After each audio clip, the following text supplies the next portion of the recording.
बिस्मिल्लाहिर्रहमानिर्रहीम अस्सलाम वालेकुम। हमारी सीरिया हो time news program views time आ वहाँ महताब अली नूर। नाज़रीन, गुज़िरियल साल जून जेको महीनो आहे उन खां मकानी चूंडुनि जो पहिरियों मरहलो शुरू थियो, जेको बिलाख़िर पुॼाणी ते पहुतो आहे। अॼु पीपल्स पार्टी पारां पीपल्स पार्टी सिंध जे सदर सेनेटर निसार खोड़ो ॿियनि अॻवाननि सां गॾु कराची में प्रेस कॉन्फ्रेंस कई। उन प्रेस कॉन्फ्रेंस दौरान समूरी सिंध मां चूंडियल जेके नुमाइंदा आहिनि उन्हनि नुमाइंदनि मां पीपल्स पार्टी पारां चेयरमैन, वाइस चेयरमैन, मेयर ऐं वाइस मेयर, डेप्यूटी मेयर इन्हनि जे नालनि जो ऐलान कयो वियो आहे। नामज़दगी जेका आहे उहा फाइनल थी चुकी आहे। कराची मां बैरिस्टर मुर्तज़ा वहाब खे कराची जे मेयर जे लाइ नामज़द कयो वियो आहे। डेप्यूटी मेयर जे लाइ सलमान मुराद खे नामज़द कयो वियो आहे। उनखां अलावा हैदराबाद मां काशिफ शोरो मेयर जे लाइ ऐं सगीर कुरैशी डेप्यूटी मेयर जे लाइ नामज़द कया विया आहिनि। सखर मां वरी असलान शेख साहब खे सखर जो मेयर नामज़द कयो वियो आहे। Doctor Arshad Mughal deputy mayor आहे। ज़िले काउंसिल सखर ते वरी सैयद कुमेल शाह खे चेयरमैन नामज़द कयो वियो आहे।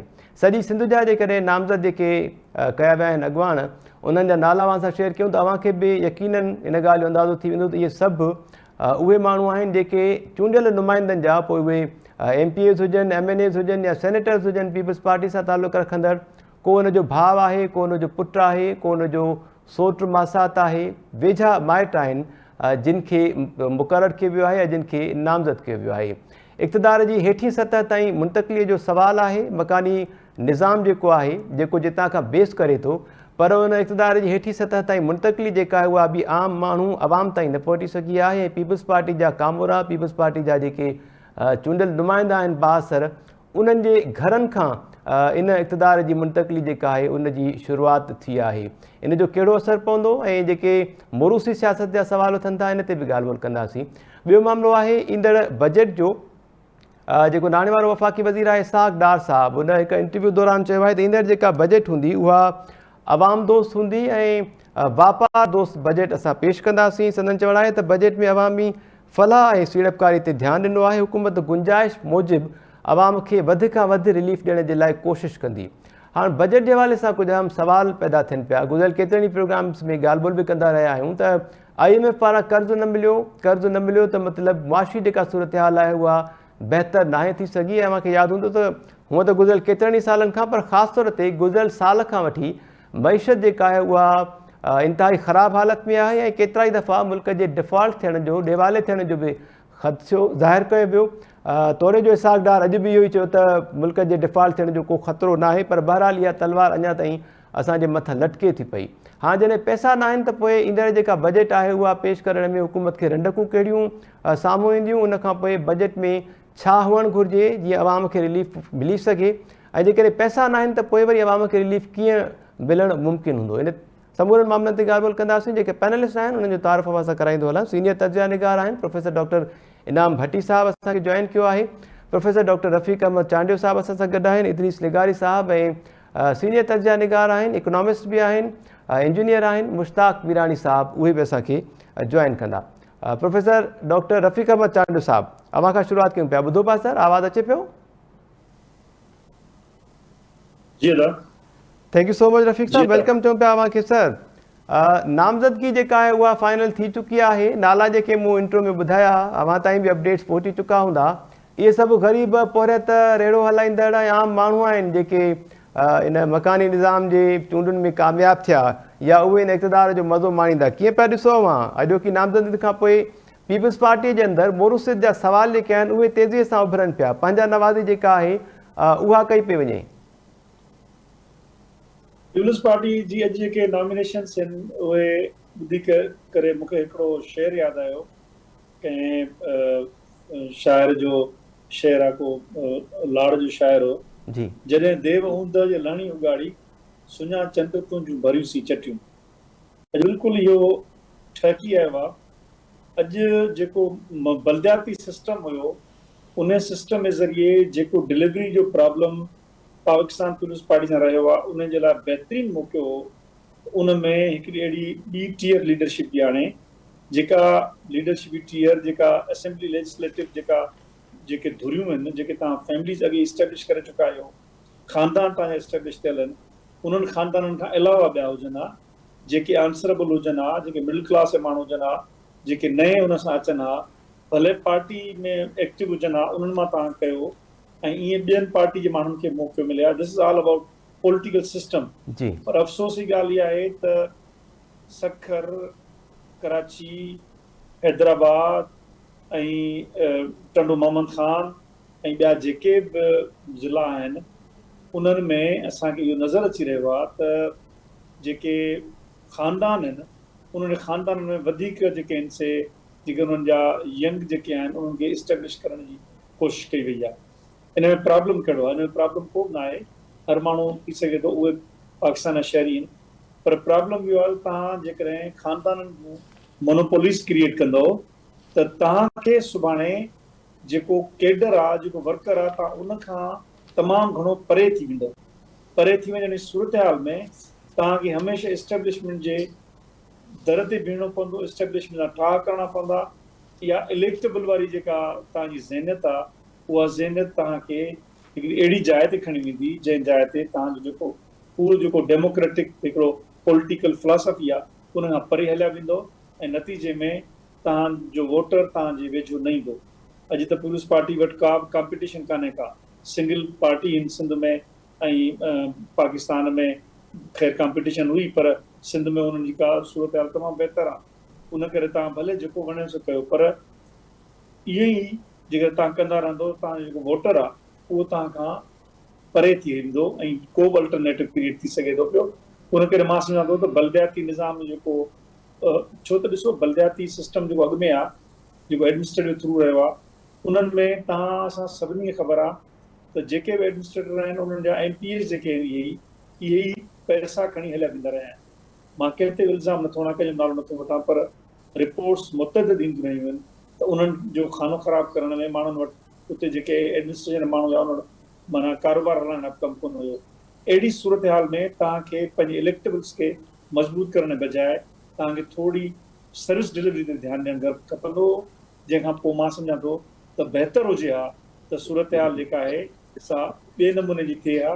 पर ही अफ़सोसनाक क़िस्म जी थी आहे ऐं मां सम्झां थो लेट्स होप बेटर त बहितरी ॾांहुं वञे शयूं. पर इन में जेको फॉल्ट आहे उहो फॉल्ट लाइन तव्हां क्रिएट करे चुका आहियो. जी ठीकु आहे. Doctor Rafiq Ahmed sahab, thank you so much sir. Professor doctor Inam Bhatti Sahib, welcome चओ पिया अव्हांखे शो में. अव्हां ॿुधो पिया सर? जी Mehtab sir, people's party Sindh जे सदर निसार खोड़ो साहब प्रेस कॉन्फ्रेंस दौरान पीपल्स पार्टी जा जेके अॻवान आहिनि उन्हनि जा नाला जेके आहिनि उहे नामज़द करे छॾिया, फाइनल थिया आहिनि. उहे अपडेट्स तव्हां ताईं हूंदियूं, पर निसार खोड़ो साहब हिकिड़ो जुमिलो कोट कयां. उन्हनि जो चवणो त पीपल्स पार्टी मकानी निज़ाम में नौजवाननि जी नुमाइंदगीअ खे यकीनी बणायो आहे. हाणे इहो त बिल्कुलु ठीकु आहे, नौजवान जेके आया आहिनि, पर उहे नौजवान तालुक़ जिन ख़ानदाननि सां रखनि पिया, जिन उगाननि सां रखनि पिया, इन ते काफ़ी सवाल उथनि पिया. ख़ासि तौर ते मोरूसी सियासत जेका आहे उन जा हिकु भेरो ॿीहर इल्ज़ाम लॻाया पिया वञनि पीपल्स पार्टी ते. महिरबानी मेहताब. पीपल्स पार्टी रुगो हींअर न बल्कि तमामु वॾे अरसे खां, बल्कि आउं त चवंदुसि त पंहिंजे शुरूआती दौर खां वठी करे सिंध जे अंदरि इन सरदारी जागीरदारी निज़ाम खे सरकारी तहफ़ुज़ फ़राहम कंदी रही आहे. ऐं उहो हाणे त उनजे नसुलनि खे तहफ़ुज़ फ़राहम करण जी ज़मानत ॾींदड़ जमायत बणिजी चुकी आहे, जिन जा हींअर चोथों नसुल जेको हुजे उनखे बि तव्हां मोरूसी सियासत में उन्हनि खे हिसेदारी ॾियो. हिकिड़ा उन्हनि जा MNA हुजनि, पोइ ॿिया उन जा MPA हुजनि, पीउ MNA हुजे, भाउ MPA हुजे, वरी ॿियो भाउ जेको आहे सो उहो हाणे लोकल गवर्नमेंट में बि उहो ई हुजे. त हिननि ईअं सम्झो उहे इलाइक़ा बि विरहाए ॾेई छॾिया आहिनि. उहे ज़िला जेके आहिनि, उहे शहर जेके आहिनि. ऐं हिकिड़े पासे पीपल्स पार्टी दावा कंदी रहंदी आहे त हू अवामी जमायत आहे ऐं मुल्क जे अंदरि अवामी ऐं जमहूरी निज़ाम खे हथी वठाइण जे लाइ उन्हनि जो किरदार ऐं क़ुर्बानी आहे. ॿिए पासे अमली तरह ते शिकिल इहा आहे त सिंध जी हिन वक़्तु जेका बिगड़ियल सूरत हाल ॾिसो था, जंहिंमें हर ज़िले ऐं हर शहर जो हिकिड़ो को न को ज़ाती जागीर रखंदड़ मालिक बणियो वेठो आहे. उहो पीपल्स पार्टी जे हिन मौजूदा 15 सालनि में रेवेन्यू उन्हनि जे हवाले, कोर्ट बि हाणे उन्हनि जे हवाले, को बि डिपार्टमेंट अहिड़ो कोन्हे जेको उन्हनि माण्हुनि जे हवाले न हुजे. बिराए नाम गवर्नेंस ऐं गवर्नमेंट जा इदारा ऐं उन्हनि जा अमलदार हुजनि था, पर हक़ीक़ी तरह ते उन्हनि खे हलाईंदड़ जेको आहे उहे फ़र्द हुजनि था.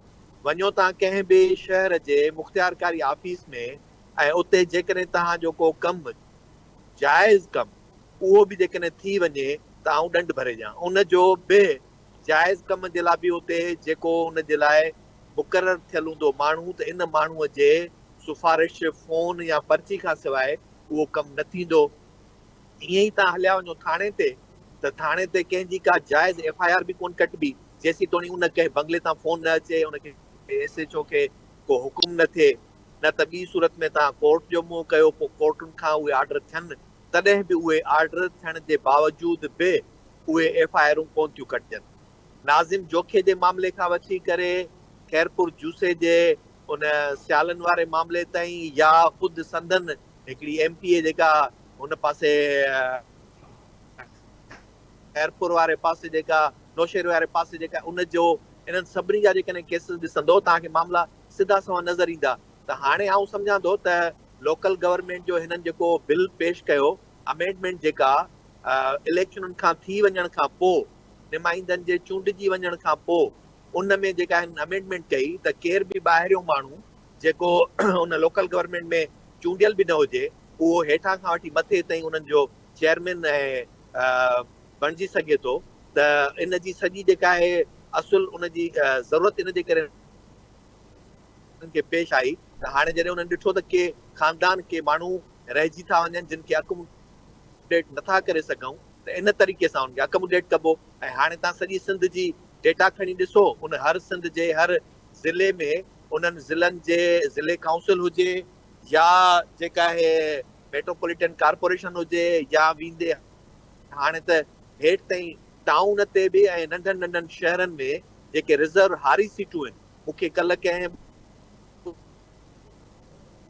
ॿुधायो पए त नसीरा इहो त इहो चङो भलो हिकिड़ो वॾेरो उन्हनि खे नामज़द कयो वियो आहे। हाणे इहा जेका सूरत हाल आहे, त सा साबित थी करे पई त पीपल्स पार्टी सिंध जे अंदरि कहिड़े सियासी रविश ऐं कहिड़े सियासी माहौल खे हथी वठाए रही आहे ऐं उनखे वधीक मज़बूत करे रही आहे।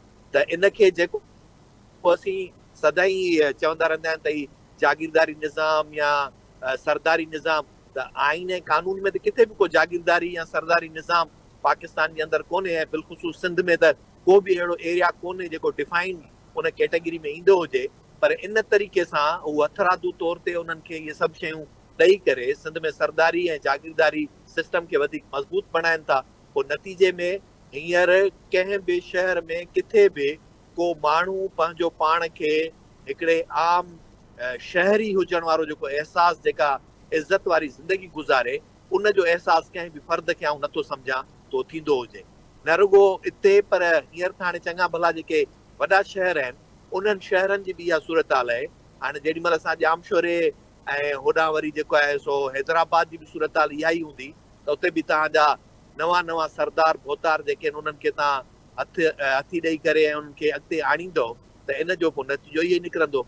ऐं हाणे पीपल्स पार्टी कंहिं बि तरह सां इन जी दावा करण जी लाइक़ न रही आहे। सखर में बि सर अरसलान शेख साहब खे नामज़द कयो वियो आहे। माण्हुनि जे भले जी ॻाल्हि, इनाम साहब सखर में अरसलान शेख साहब खे मेयर लाइ नामज़द कयो अथव, जेको इस्लामदीन शेख पीपल्स पार्टी जा सीनियर अॻवान। उहे बि ईअं सम्झो त इहे शहरी वॾेरा आहिनि, उहे सरमाएदार हुजण सां गॾोगॾु हिकिड़ा शहरी वॾेरा आहिनि।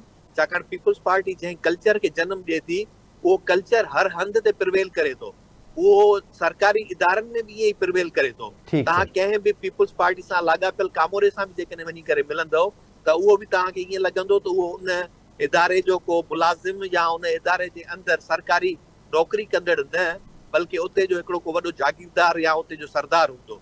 त इहा जेका रविश हाणे पैदा थींदी थी वञे, उहा ओवरऑल सॼी सिंध जी तबाही जो कारण बणिजे थी वेंदी।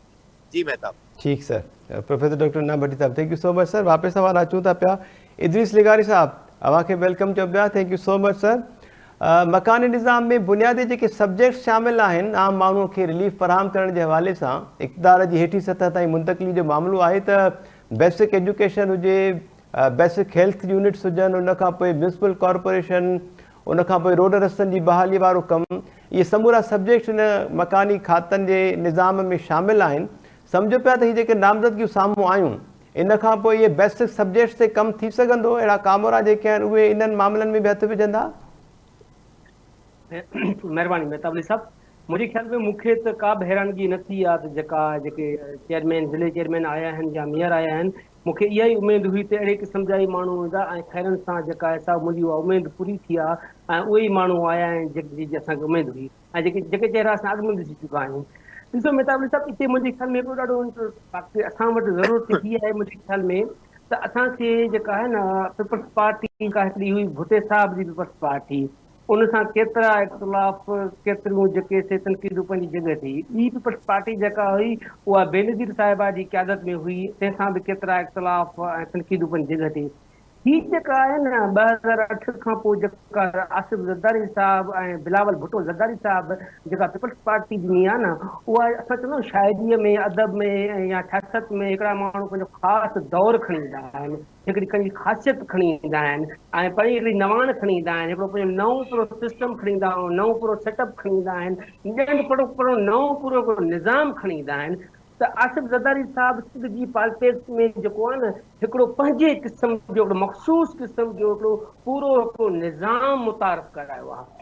उन निज़ाम जेके वॾेरा मीर पीर सरदार जेके हुआ उहा हिकिड़ा अॻु में ई पधरा हुआ 2008 खां, जेके उन्हनि जा धंधा दाड़ी, उन्हनि जो जेको सो पाकिस्तानी सियासत में किरदारु, सिंध जी सियासत में किरदारु, सिंध जी समाज में जमहूरियत जे लाइ उनजो किरदारु ऐं ओवरऑल जेके असांजा अख़लाक़ी क़दुरु जेके आहिनि तिन खे उन्हनि केतिरा धक हया, उन्हनि कीअं जेको उन्हनि असूलनि खे टोड़ियो, उन्हनि आदर्शनि जी जेका आहे उते कीअं भञिदा थी। पर ही जेको आहे ज़रदारी साहिबु न सिर्फ़ु पंहिंजे पाण खे पधिरो कयो आहे, पीपल्स पार्टी खे वधीक वाइखो ऐं ज़ाहिर कयो आहे, पर उन सां गॾु हिन सिंध जे मीरनि पीरनि वॾेरनि सरदारनि ऐं सभिनी खे जेके बि हिन सां शामिलु आहिनि उन्हनि सभिनी खे ज़ाहिर कयो आहे त उहे जेके आहिनि कहिड़ी नफ़्सियात रखंदड़ आहिनि, उहे कहिड़ी सोच रखंदड़ आहिनि, उहे केॾा जमहूरियत पसंदि आहिनि, उहे केॾा जेके आहिनि उन जे आॾो जेके केतिरा अख़लाक़ी वैल्यूज़ ऐं क़दुरु जेके आहिनि उन्हनि सभिनी जे जेके आहे उन्हनि कीअं थी उते अमल थिए। माना हिन पंहिंजे पूरे तबिके खे, के माण्हू हूंदा आहिनि पंहिंजे तबिके खे वाइखो कंदा आहिनि, तबिके खे ज़ाहिर कंदा आहिनि।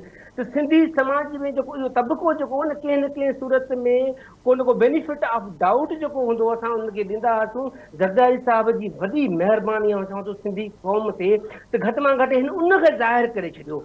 उहा जेका शइ लुक हुई, जेका छिप में थींदी हुई, जेका जुमिले में थींदी हुई, लिफ़ाज़ी में ढकिजी वेंदी हुई, वॾनि नारनि में ढकिजी वेंदी हुई ऐं ॿियनि में ढकिजी वेंदी, त ज़रदारी साहिबु उनखे ओपन करे छॾियो आहे त असां वटि जेका आहे जमहूरी क़दुरु कहिड़ा आहिनि, इनवर्टेड कामा, असां वटि जेके आहिनि सियासत जा क़दुरु कहिड़ा आहिनि, असां वटि हुकूमत हलाइण जा क़दुरु कहिड़ा आहिनि, असांखे कहिड़ा माण्हू खपनि, असां कहिड़ो निज़ाम चाहियूं था, असां कहिड़ो सिस्टम चाहियूं था, असांजी पसंदि ऐं असांजी नापसंदि कहिड़ी आहे, असां वटि जेके आहिनि क़ाबिल क़बूल जेके माण्हू उहे कहिड़ा आहिनि ऐं कहिड़ा नाक़ाबिल क़बूल माण्हू आहिनि। तंहिं करे सिंध जा जेके मीर पीर वॾेरा सरदार जेको वॾेरा शाही जेका आहे उहो पंहिंजो मयार तब्दील करे, उहो मयार जेको मूंखे ज़रूरत आहे, जेको मुंहिंजे मुफ़ादनि वटां आहे, उन मयार मुताबिक़ तव्हां पंहिंजे पाण खे तयारु करे अचो। इन सिर्फ़ु उहो न कयो आहे, पर सिंध जी ब्यूरोक्रेसी जेका वॾी हद में जेका ब्यूरोक्रेसी जेका आहे, सिंध जेके मुख़्तलिफ़ असांजा तालीमी आला इदारा जेके आहिनि ऐं ॿिया जेके इदारा आहिनि उन्हनि सभिनी में उन्हनि पंहिंजे पाण खे ज़ाहिर कयो आहे त असांखे तालीमी इदारनि में बि कहिड़े क़िस्म जा जेके वॾनि उहिदनि ते माण्हू खपनि था, असांखे जेको सो पुलिस में कहिड़ा माण्हू खपनि था, असांखे तालीम में माण्हू कहिड़ा खपनि था, असांखे बलदियाती निज़ाम में माण्हू कहिड़ा खपनि था, असांखे मेयर कहिड़ा खपनि था, असांखे पार्टी जा सदर कहिड़ा खपनि था, असांखे तालके सदर कहिड़ा खपनि था, इवन असांखे यूसी सदर कहिड़ा खपनि था ऐं उन्हनि खे केतिरा अख़्तियार हूंदा। तंहिंजे करे ज़रदारी साहिब जी महिरबानी ऐं आउं सम्झां थो मुंहिंजे लाइ का बि हैरानगी जहिड़ी ॻाल्हि कान्हे ऐं आउं कहिड़ी तरीक़े सां पीपल्स पार्टी मां उनजी क़यादत मां जेके आहिनि सुठियूं उमेदूं रखां। जॾहिं 15 साल जेको 2008 खां वठी मूं ॾिठो आहे त उन्हनि सिंध जी भलाई लाइ छा छा न कयो आहे। उन्हनि जूं तारीफ़ूं करण लाइ मुंहिंजे ख़्याल में कि असांखे तमामु घणा किताब लिखणु घुरिजनि ऐं हर हिकु तालीम ते लिखणु खपे किताब, असांखे सिहत ते किताब लिखणु खपे, पुलिस डिपार्टमेंट ते किताब लिखणु खपे, बलदियाती निज़ाम ते किताब लिखणु खपे, ख़ुदि असांखे जेको सो तइलीमी इदारनि ते किताब लिखणु खपे, ॿिया केतिरा जेके रोड रस्ता जेके तामीर थिया आहिनि उन ते लिखणु खपे। सिंध जे ज़िलनि खे जेके बजेटूं मिलंदियूं रहियूं आहिनि, तालकनि खे जेके बजेटूं मिलंदियूं रहियूं आहिनि ऐं जेके अवाम खे रिलीफ मिलंदो रहियो आहे, मुंहिंजे ख़्याल में उन्हनि ते बि हिकिड़ी तफ़सीली हिकिड़ा मुख़्तलिफ़ किताब लिखणु खपनि ऐं अवाम खे ॿुधाइणु खपे त तव्हांखे अहिड़े क़िस्म जा हुकूमत कॾहिं नसीब में थिया या अहिड़े क़िस्म जे हुकूमत जो तव्हां तसवर कयो हुयो त ज़रदारी साहिब सिंधी माण्हुनि जो तसवर जेको आहे न उहो बि टोड़े छॾियो आहे ऐं हिकिड़ा नवां पंहिंजा हिकिड़ा तसवर ऐं नई हिकिड़ी अख़लाक़ियात क़ाइमु कई आहे। ऐं जेका ख़बर न आहे त उहा केतिरो वक़्तु जटा कंदी, पर उहा ज़रदारी साहिब ऐं उनजी जेको तबिको आहे, जेको वॾेरशाही आहे जेका आहे या अशराफिया जेका आहे उनजे मुफ़ादनि वटां आहे। त हिकिड़ी ही जेके बि सभु आया आहिनि इहे बि उन तबिके सां उनजे मुफ़ादनि जो तहफ़ुज़ कंदड़ जेके आहिनि उहे हिकिड़ा माण्हू छंडे छाणे ऐं वॾे हिसाब किताब खां पोइ उन्हनि जो ऐलान कयो वियो आहे ऐं उहे जेके से वरी उन इशारनि ते हलंदा ऐं उन हिसाब सां हलंदा जंहिं हिसाब सां ज़रदारी साहिबु चाहींदो, बिलावल भुट्टो साहिबु चाहींदो ऐं पीपल्स पार्टी जी ॿी क़यादत चाहींदी। ठीकु आहे इदरीस तिकारी sahab, thank you so much sir. Professor doctor Rafiq Ahmed Chandio sahab, sir हूअं तव्हां मूंखे केतिरी मुश्किलातूं आहिनि, महांगाई जेका आहे उहा मुल्क जी बुलंद तरीन सतह ते आहे तारीख़ जी, उनखां पोइ ॾींहों ॾींहुं उन में इज़ाफ़ो थींदो पियो वञे, खीर जा अघ हिकु भेरो ॿीहर वधी विया आहिनि ऐं माण्हुनि खे हाणे परेशानी इहा आहे त ईंदड़ जेको बजट वफ़ाक़ी हुकूमत पेश कंदी उन में बि थोरा ॾींहं वञी बचा आहिनि, उहो कहिड़ो बजट हूंदो उन जे लाइ वरी असां ते केतिरा बम किराया वेंदा। पर इसाक़ डार साहब नाणे वारे वफ़ाक़ी वज़ीर अॼु इहो चयो आहे त वापार दोस्त बजट हूंदी ऐं उन्हनि जी कोशिशि हूंदी त जेतिरा वसीला आहिनि उन्हनि वसीलनि आहार अवाम खे वधि खां वधि रिलीफ ॾिनो वञे। IMF जो कर्ज़ु बंदि थी वियो सर, ॿियो को ऑप्शन कोन्हे को, जेकॾहिं हुकूमत रिलीफ ॾियण बि चाहींदी त पैसा किथां ईंदा, बजट में कहिड़ा जेके मामला आहिनि जिन खे तरजीह ॾियणु खपे त जीअं आम माण्हू खे रिलीफ मिली सघे? ॾिसो ही प्रॉब्लम आहे हिते त इसाक़ डार जेको आहे उहो कॾहिं हिकिड़ो मतिलबु आहे इकोनॉमिस्ट न मञियो वेंदो आहे, इहो हिकिड़ो चयो वेंदो आहे अकाउंटेंट आहे, जो अकाउंटेंट जी बजट बि जॾहिं नून लीग में बि हू ॾींदो हुयो। हाणे प्रॉब्लम इहो आहे त हुनजी इकोनॉमिक्स जी जेका अंडरस्टैंडिंग आहे उहा महदूद आहे। उहो अकाउंट्स ऐं हुनजो माण्हू आहे, इकोनॉमिक्स ॿी गेम बॉल आहे, उहा उनजी जेका अंडरस्टैंडिंग आहे उहा from finances to poverty, masses खां वठी बिज़नेसिस ताईं उनखे सॼो करिणो पवंदो आहे।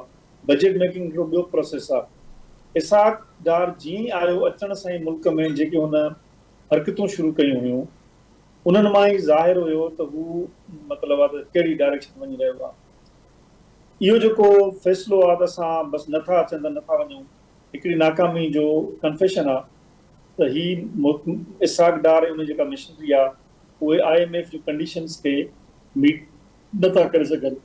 $6 अरब उहे न थी सघिया हिननि खां, हिननि $3 अरब ताईं गॾु कया, $3 अरब जी गारंटी मिली, हुननि चयो बाबा $6 अरब ॾियो। उन खां पोइ सब्सिडीज़ ख़तमु कयो, सब्सिडीज़ जो वॾो पोर्शन हुननि ख़तमु कयो आहे। तव्हांखे हैरत लॻंदी त इन खां पहिरीं असीं गिलगित बल्तिस्तान ऐं असांखे चवां कश्मीर ऐं काफ़ी इलाइक़नि खे जेका कणिक आहे हितां जी, जेका असां जेके पैदा कंदा आहियूं कणिक, असीं तमामु हाई रेट्स ते वठंदा आहियूं, उते उन्हनि खे अधु क़ीमत ते मिलंदी हुई।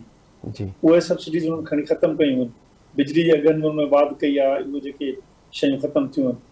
पर तंहिं हूंदे बि सब्सिडीज़ जो हिकिड़ो तमामु वॾो जहान आहे जेको ख़तमु करण जी पोज़ीशन में न आहिनि, छो त तव्हांजी गुज़िरियल केतिरनि सालनि खां महांगाई जे करे, रोज़गार न हुजण करे गुरबत में तमामु घणो इज़ाफ़ो थियो आहे।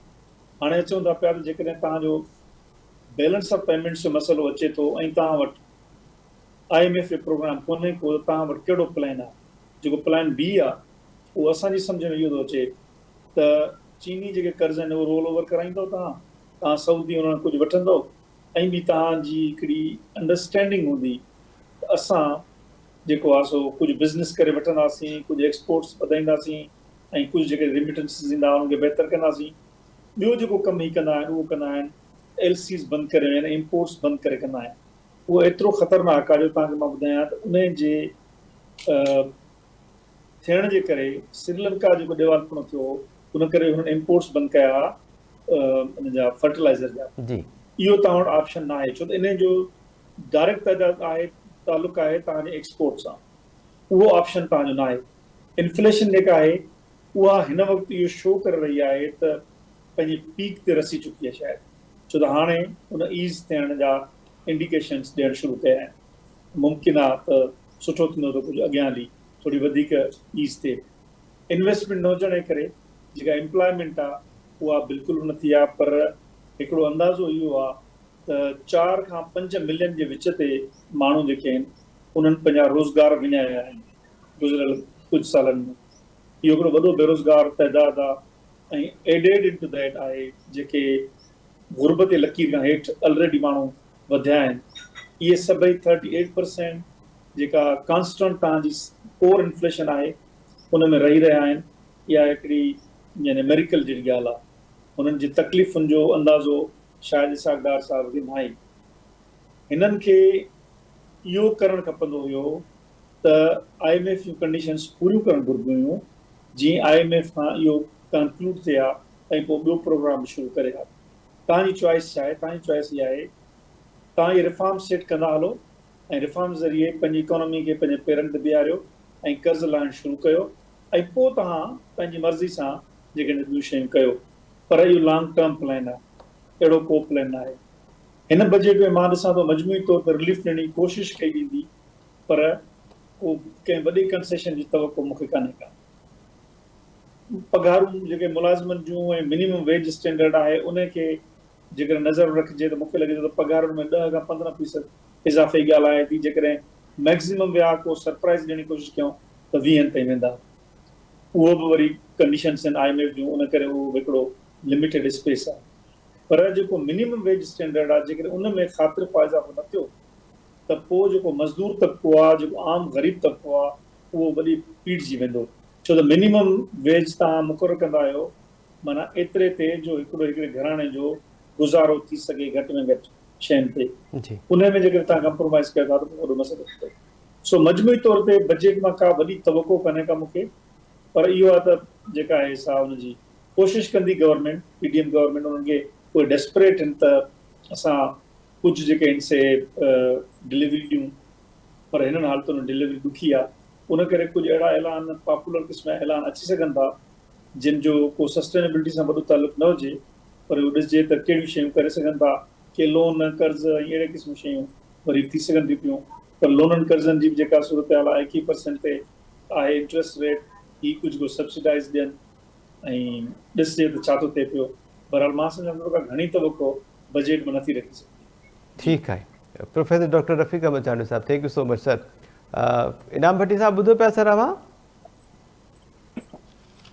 जी मेहताब। इनाम साहब, अवां जो छा ख़्यालु आहे वफ़ाक़ी हुकूमत ऐं सिंध हुकूमत जॾहिं बजट पेश कंदियूं त कहिड़ियूं रंडकूं उन्हनि खे साम्हूं अची सघनि थियूं? पैसो आहे कोन, पोइ अवाम खे रिलीफ कीअं मिली सघंदो सर? साईं सखिणियूं ॻाल्हियूं त ॿुधाए सघजनि थियूं न, भला ॻाल्हियुनि करण में कहिड़ो हर्ज आहे। सो पाकिस्तान जे अंदरि हूअं ई बि जेका बि बजट पेश थींदी आहे त बुनियादी तौर ते जेको बजट हूंदी आहे उहा फाइनेंशियल बिल हूंदो आहे जेको सोशो इकोनॉमिक इंडिकेटर्स खे वाज़े कंदो आहे त हिन मुल्क जा ईंदड़ वक़्त में असांजा कहिड़ा इंडिकेटर्स आहिनि जंहिं ते इन्वेस्टमेंट थींदी, किथां असांजी डेवलपमेंट थींदी, उन्हनि डेवलपमेंट्स खां पोइ तव्हांजी GDP ग्रोथ रेट छा हूंदो, साल खां पोइ तव्हांजी हिनजी जेके असरात हूंदा उहे कहिड़ा हूंदा। इन क़िस्म जी बजट कॾहिं बि हिते पेश न कई वेंदी आहे। ही हिकिड़े दुकानदार वारो खातो हूंदो आहे जेको पेश कंदा आहिनि त हेतिरी आमदनी थींदी, हेतिरो ख़र्च थींदो। उन आमदनी में बि एग्ज़ैजरेटेड ऐं एक्सपेक्टेड जेके आहिनि से वैल्यूज़ हूंदा आहिनि त हेतिरी जेका आहे असां रेवेन्यू जनरेट थींदी, हेतिरो टैक्सिस कलेक्शन थींदो, हेतिरो कर्ज़ मिलंदो। हिन भेरे त हिननि खे IMF चई छॾियो आहे त बजट खां अॻु में असांखे बजट जी कापी मोकिलियो, हुन जा मेन कंपोनेंट्स असां ॾिसूं त उन खां पोइ डिसाइड कंदासीं त आया की तव्हांखे ईंदड़ जेको आहे एक्सटेंशन ऑफ फाइनेंशियल फंडिंग उहा जेका आहे असां ॾियूं या न ॾियूं। त इहो हींअर मुंहिंजे ख़्याल में अॼु या सुभाणे हुननि खे IMF खे मोकिलणी आहे ऐं उन खां पोइ ही डिसाइड थींदो त बजट में आया उहो कंपोनेंट रखनि बि अथा या नथा रखनि। त मुंहिंजे ख़्याल में त चांसिस घटि आहिनि त पाकिस्तान जेको आहे सो अहिड़ी क़िस्म जी का बजट पेश करे सघे जंहिंसां को आम माण्हुनि खे रिलीफ मिलंदो हुजे। माण्हुनि खे वधि खां वधि जेको रिलीफ मिलंदो आहे उहो हूंदो आहे सब्सिडी अहिड़नि एसेंशियल आइटम्स ते जेके माण्हुनि जी रोज़मर्रा जे ज़िंदगी जे लाइ इंतिहाई ज़रूरी न, उहे कंहिं बि तरह सां उन्हनि खे हू छॾे नथा सघनि। ॿियो सब्सिडी हूंदी आहे एनर्जी सेक्टर में जेका हाणे मुकमिल तरह ते ख़तम थी चुकी आहे। हाणे अञा वधीक IMF जो उन ते प्रेशर रहे थो त एनर्जी ते, यूटिलिटी ते, इन ते त सब्सिडी ॾियणी कोन्हे। त हाणे उन खां पोइ रही ॻाल्हि इहा त बाक़ी माण्हुनि खे छा ॾींदा, उहा आहे सैलरीड माण्हू जेका सैलरीड आहिनि उन्हनि जे पघारुनि में इज़ाफ़े जा हिननि जेके शुरू में अंदाज़ा कया पिए, वाइदा कया पिए त 50%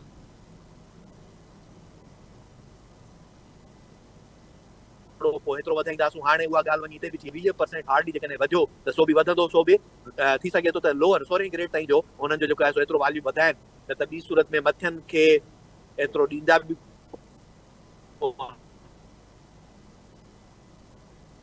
पाकिस्तान जो हींअर वॾे खां वॾो ताईं को बि इज़ाफ़ी रिलीफ त नथा ॾियनि, बल्कि अञा बि जेके बि पेंशनर्स आहिनि उन्हनि जी पेंशन रिलीज़ थियण में जेको डिले थिए थो उनखे बि हाणे ॾींहों ॾींहुं वधाईंदा था वञनि, छाकाणि त पाकिस्तान पैसो नथो हुजे। रही ॻाल्हि इहा त हाणे जे ॿाहिरों बि कुझु नथो मिले त पोइ कहिड़ो तरीक़ेकार आहे जंहिंसां ही पंहिंजे बजट जा पूरा कंदा, त उन में खे वधायूं त टैक्स नेट खे वधाइण जे लाइ जेके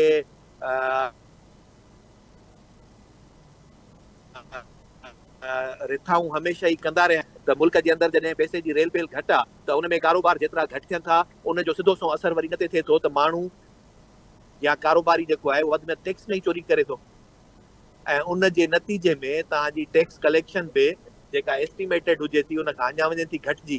त हिन भेरे जेका ही टैक्स कलेक्शन जो ॾींदा उन में बि आउं नथो सम्झां त उनखे मीट करे सघंदा, जो माज़ी में कॾहिं बि न रुॻो उनखे पहुची नथा सघनि बल्कि उहा उनजी टोटली एग्ज़ेजरेटेड हूंदी आहे। रिलीफ जेको ही ॾींदा फ़िलहाल थी सघे थो त कंहिं तरीक़े जी का अहिड़ी थोरी घणी ॾियनि, पर जेका मिड टर्म बजट आहे उहा चंद ई महीननि खां पोइ तव्हां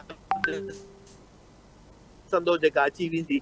हींअर जे ख़रीदारी करे सो बि रशिया खां ई क्रूड ऑयल घुराइनि था, उन क्रूड ऑयल खे रिफाइन करण जे लाइ हिते हिननि जूं रिफाइनरीज़ जॾहिं उनखे प्रोड्यूस कंदियूं त उनजो वरी साॻियो एनर्जी एक्सपेंडिचर्स जेके हूंदा उहे एतिरा वधंदा जो उनखे साॻियो ई एतिरे प्राइस ते को सस्तो करे खपाए कोन सघंदा।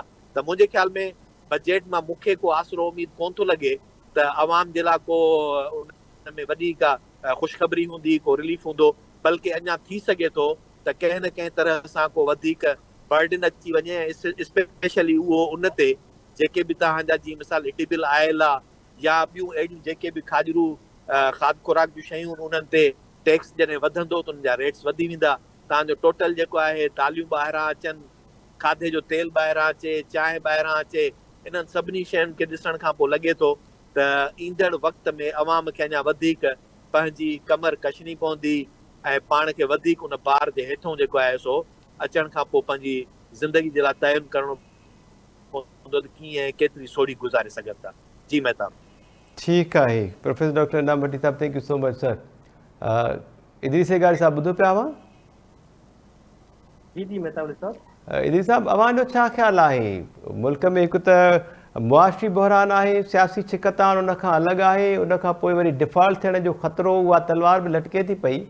अहिड़ी सूरत हाल में बजट जेको आहे उहो कहिड़ो हुजणु खपे, या हुकूमत खे आम माण्हू खे रिलीफ ॾियण जे लाइ कहिड़ा उहे सब्जेक्ट्स आहिनि, कहिड़ा खाता आहिनि जिन में वधीक कमु करण जी ज़रूरत आहे त जीअं आम माण्हू ताईं फ़ाइदो थोरो पहुची सघे, महांगाई घटि थी सघे एटलीस्ट? मेहता साहब ऐं तव्हां सवाल पुछां ऐं तव्हां खां सवाल पुछां हिकिड़ो भला? इदरीस साहब वेलकम सर। जी जी जी जी जी जी जी भला मूंखे तव्हां ॿुधायो, एसी ताईं पाकिस्तान में का आवाम दुश्मन बजट पेश थी आहे? बज़ाहिर त न आहे थी सर, हमेशह ई अवाम दोस्त ऐं फ्रेंडली बजट ईंदी आहे जंहिंजो समर अवाम ताईं पहुचंदो बि आहे। एग्ज़ैक्टली, त पाकिस्तान में 75 सालनि में सधई अवाम दोस्त बजट पेश थी आहे, कॾहिं बि का अवाम दुश्मन बजट पेश कोन थी आहे। तंहिंजे करे ही जेका बजट ईंदी न, इहा बि वॾी अवाम दोस्त बजट हूंदी ऐं मन एॾा हिन में ऐलान हूंदा त असां हैरान थी वेंदासूं त IMF जी अदम मौजूदगीअ में ऐं उतां फंड मिलण जे बावजूदि, एतिरो पाकिस्तान में क्राइसिस हुअण जे बावजूदि, इसाक डार साहब माना जदीद दौर जा जेका अदाकार आहिनि तिन खां बि तमामु घणो तेज़ आहे ऐं एॾी कमाल सां अदाकारी कंदो, ऐं उनजी वरी जेका टीम प्रोपेगेंडा जंहिंखे चइबो आहे, टीम जेका आहे उहा ईअं शयुनि खे डिफाइन कंदी, ईअं हर हिकु जुज़ियात जा ॿुधाईंदी, एॾा लवाज़मात ॿुधाईंदी, एॾा फ़ाइदा ॿुधाईंदी जो माण्हू हैरान थी वेंदो त इहा एॾी अवाम दोस्त बजट हिन एॾे वॾे मुल्की क्राइसिस में कीअं पेश कई आहे। तंहिंजे करे असां वटि इहो जेको ड्रामो आहे उहो हलंदो अचे, हलंदो अचे। हाणे सोचण जहिड़ी ॻाल्हि आहे, जेका 350 अरब जी मैशियत आहे, मुल्क दुनिया जी वॾे खां वॾी हिकिड़ी सुठी हिकिड़ी मैशियत आहे, ऐं उहा जेका आहे उहा कहिड़े क्राइसिस में आहे जो उनखे 1 अरब 30 करोड़ डॉलर जेके आहिनि उहा IMF ॾियण लाइ तयारु कोन्हे। जेका 32 अरब जेके बिलियन जेके आहिनि उन जी एक्सपोर्ट करे थी ऐं उन खां अलावा जेके 7.7 करोड़ जेके आहिनि माण्हू जेको लेबर फोर्स जेको आहे उहो कमु करे थो। उहो प्रोडक्ट जेका तक़रीबन 28 बिलियन डॉलर्स थियनि था ऐं ॿिए पासे जेके तक़रीबन को 95 लख जेके पाकिस्तानी रहनि था उहे बि 28-29 अरब डॉलर मोकिलनि था। पर तंहिं बावजूदि पाकिस्तान जे करंट अकाउंट में जेके पिया आहिनि उहे 4 खां 5 अरब डॉलर पिया आहिनि ऐं पाकिस्तान खे हिन साल जेके आहिनि 24 खां 25 अरब डॉलर जेके आहिनि उहे कर्ज़ जी सूरत में वापसि करणा आहिनि। ऐं जेके मुल्क डिफॉल्ट जेके थिया आहिनि जेकर असां उन्हनि जा अंग अखर ॾिसूं त उन्हनि जी जेका GDP जेका हुई उहा 5 खां 8% GDP हुई। GDP जो कर्ज़ में वई जॻह ते त उहे मुल्क डिफॉल्ट थी विया ऐं पाकिस्तान जी GDP जो कर्ज़ो जेको आहे ओवरऑल बीठो आहे उहो 85 खां वञी 87% बीठो आहे। अञा पाकिस्तान जेको आहे उहो सर्वाइव पियो करे। हाणे जेका महांगाई जेका आहे उहा असांजी 40% थी चुकी आहे ऐं जेको डिफॉल्ट जे सूरत में थियो त उहो वञी 70% बीहंदो। पर इते छा आहे, इते ॼण त असांखे IMF जा जेके आहिनि उहे 1 अरब 21 करोड़ डॉलर मिली विया। सॼो मुल्क जो निज़ाम हली वेंदो, सॼो मुल्क जो मुआशी बहरान जेको आहे उहो हल थी वेंदो। पर ॿिए पासे जेका आहे उनखे रोकण जे लाइ जेका करप्शन जो समूंड आहे जेको पैसो अचे थो ऐं जेको असांखे सभु हड़प कयो वञे खायो वञे पैसा उनखे रोकण जे लाइ माना हुकूमती। ठीकु आहे इदरीस लिगारी sahab, thank you so much sir. Doctor Rafiq Ahmed Chandio sahab, ॿुधो पिया सर? जी सर मतिलबु त ईंदड़ बजट जेका हूंदी उहा बि भले खणी केतिरो ई ॿुधाए वञे त आवाम दोस्त हूंदी, आवाम फ्रेंडली बजट हूंदी, पर फुल ऑफ सरप्राइज़िस हूंदी। मतिलबु आम माण्हू जेको आहे उहो सरप्राइज़िस जे लाइ तयारु थी वञे। ॾिसो ॻाल्हि आहे जेको बजट में असां वटि जेके 5 इनकम ग्रुप हूंदा आहिनि जेके 3 क्लास नज़र आयूं था। अपर क्लास जेको आहे उन वटि वेल्थ जी वॾी कंसंट्रेशन आहे, उन्हनि ते इन्फ्लेशन जो को फ़र्क़ु नथो पए, उन्हनि जा बिज़नेसिस आहिनि, उन्हनि खे मतिलबु आहे मुख़्तलिफ़ ज़रिया आहिनि। इन करे मिडिल क्लास जेको आहे जेको इनकम क्लास आहे उन ते उनजो इम्पैक्ट पवे थो, पर घणे में घणो इम्पैक्ट जेको आहे उहो लोअर इनकम ग्रुप ते आहे। हाणे बजट अहिड़ी हुजणु खपे जेको लोअर इनकम ग्रुप आहे यानी मथियों जेको क्लास आहे टेक्निकली स्पीकिंग त बजट जो जेको मक़सदु आहे उहो छा हुजणु खपे, उतां खां रिसोर्सिस डाइवर्ट करे टैक्स जे थ्रू वठी ऐं अहिड़ी जाइ ते ख़र्चु कजनि जो हेठियों जेको क्लास आहे उन्हनि जे रोज़गार में, ज़िंदगी जे तरीक़े में, ज़िंदगी जी गुज़रान में, तालीम में, सिहत में, उन्हनि में आसानी थिए त जीअं इन खे असीं डेवलपमेंट जो हिकिड़ो चऊं था पिया त उहा इहा डेवलपमेंट आहे। ऐं पोइ जेके बिज़नेसिस आहिनि उहे ग्रो कनि त जीअं जेका असांजी इनकम आहे उन्हनि जी उहा ग्रो थिए थी ऐं कंट्रीब्यूशन थिए थी सालियानी पैदावार में। हाणे मसइलो इहो आहे त तव्हांजा जेको रिसोर्स बेस आहे उहो एतिरो सुकिड़िजी वियो आहे जो तव्हांजो इंडस्ट्रियल सेक्टर सुकिड़िजी वियो आहे। तव्हांजो जेको वॾे में वॾो जेको एक्सपोर्ट जो सेक्टर हुयो उहो हुयो कॉटन जो सेक्टर, उहो सुकिड़िजी चुको आहे। तव्हांजो जेको ॿियो सेक्टर हुयो उन में तव्हां राह शयूं जेके आहिनि उहे कंदा हुयो। मिसाल तौरु मां तव्हांखे ॿुधायो त यूरोपियन यूनियन असांखे SGP+ जो ॾिनो हुयो दर्जो, जंहिंजो फ़ाइदो असां न वठी सघियासीं। उन में 14% खां वधीक असांजो एक्सपोर्ट्स में कंट्रीब्यूशन कोन वियो। इहा सॼी जेका मजमूई सूरत हाल आहे उहा सूरत हाल ॿुधाए थी त तव्हां टैक्सिस में इज़ाफ़ो घणो न थी सघंदो। ठीकु आहे डॉक्टर रफ़ीक अहमद चांडो साहब, इन प्रोग्राम में बि इन ते ॻाल्हि ॿोल कंदासीं। Thank you so much sir, वॾी महिरबानी अव्हांजी। इदरीस लिगारी sahab, thank you so much. Professor doctor Inam Bhatti साहब, अव्हांजी वॾी महिरबानी। नज़रीन, ईंदड़ बजट जेको आहे उहो केतिरो आवाम फ्रेंडली हूंदो, उन में छा छा हूंदो, आवाम जे लाइ कहिड़ा सरप्राइज़ हूंदा, IMF पारां कर्ज़ न मिलियो आहे त पैसो आहे कोन, मुआशी सूरत हाल बदतर लॻी पई आहे। अहिड़ी सूरत हाल में इहा जेका बजट आहे उहा केतिरो आवाम जे लाइ फ़ाइदेमंद साबित थींदी, इन ते ॻाल्हि ॿोल थी। उन खां पोइ पीपल्स पार्टी पारां म्यूनिसिपल कॉर्पोरेशन जे लाइ, ज़िले काउंसिल जे लाइ जेके उहिदेदार आहिनि उन्हनि जा नाला फाइनल कया विया आहिनि, नामज़द कया विया आहिनि, इन ते बि ॻाल्हि ॿोल थी आहे। प्रोग्राम जो वक़्तु पुॼाणी ते पहुतो आहे। ईंदड़ प्रोग्राम ताईं ॾींदा इजाज़त। अल्लाह निगहबान।